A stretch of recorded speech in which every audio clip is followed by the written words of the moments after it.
Four of the biggest winners of the 2017 NBA free agency period. My name is Josh, your enviers. Let's talk about the Minnesota Timberwolves first, or as the internet seems to be calling them, the Minnesota Timberwolves, considering they have Tom Thibodeau, Taj Gibson, and their biggest piece, Jimmy Butler. There's a lot of hype surrounding this team right now, and for absolutely good reason. I mean, they have a guy like Andrew Wiggins and Karl Anthony Towns in their third or fourth year in the NBA by now, both looking promising for the future franchise guys. And then when you add an all-star from the East and Jimmy Buckets to the team, this is looking like a playoff contending team. But I don't know how high I would have them reaching the playoffs. I say anywhere from a 6 to 8 seed. A lot of people have super high expectations for this team, and I don't see that as realistic. At worst, they'll probably be an 8 seed in the Western Conference.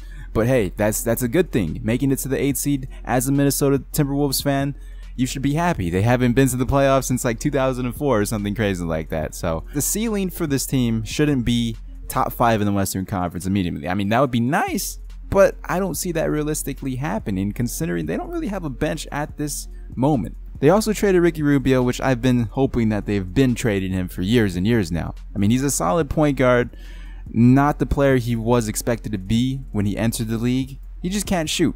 And if you look at that starting lineup, a lot of the guys aren't the best shooters. So when you add Jeff Teague, a better shooter than Ricky Rubio, that's a thumbs up for me, even though if I'm not really sure where I stand with Jeff Teague. I don't know if I'd want him as my starting point guard.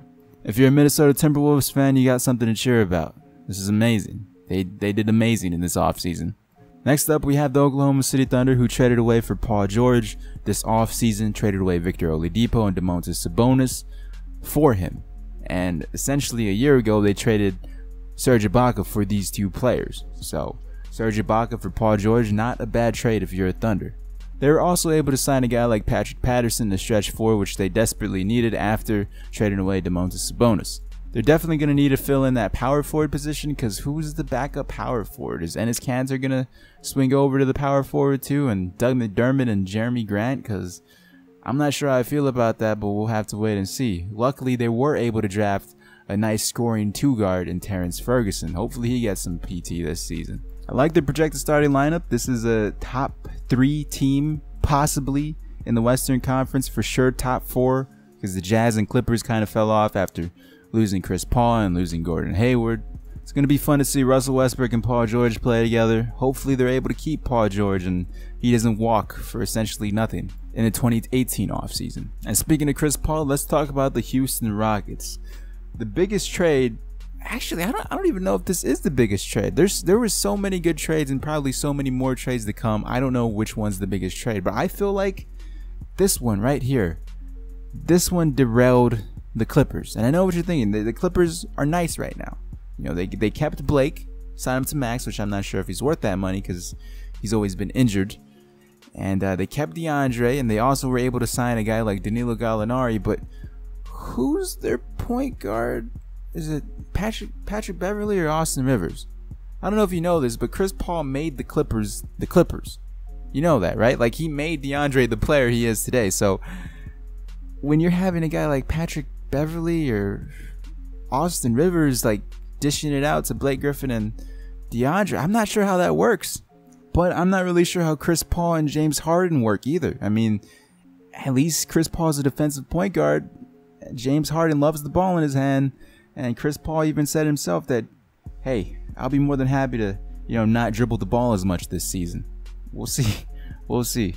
PJ Tucker was an underrated pickup in free agency as well, but I feel like the Rockets want to make one more trade, or at least to fill out the rest of their roster, considering that power forward position doesn't look the strongest right now.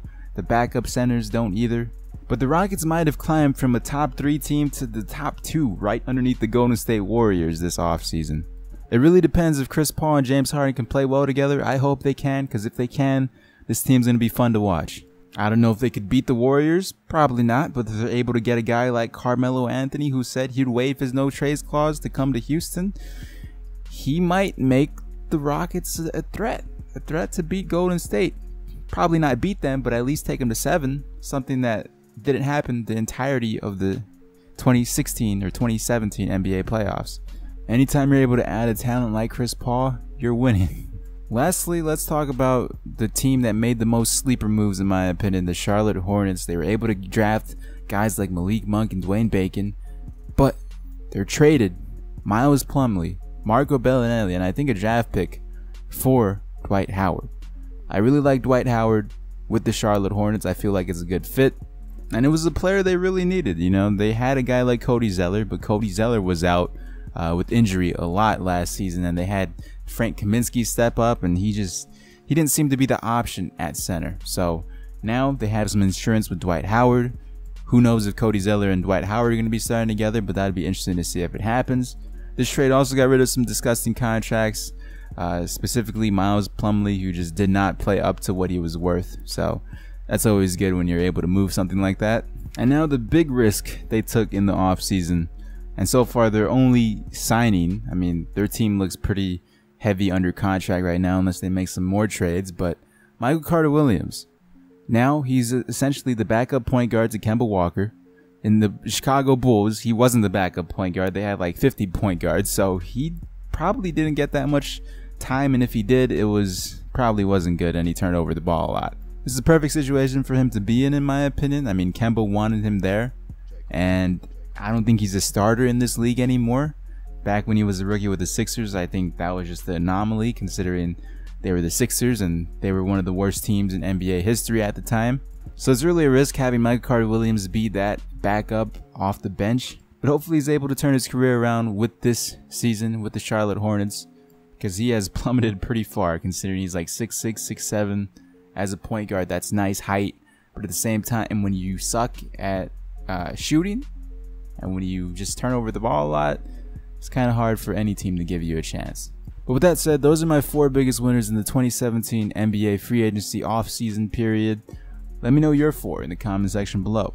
Like the video if you enjoyed, it really helps the channel grow. Follow me on Twitter at Enviers, link is in the description. Check out some of these other videos on screen, and I'll talk to you guys in the next one.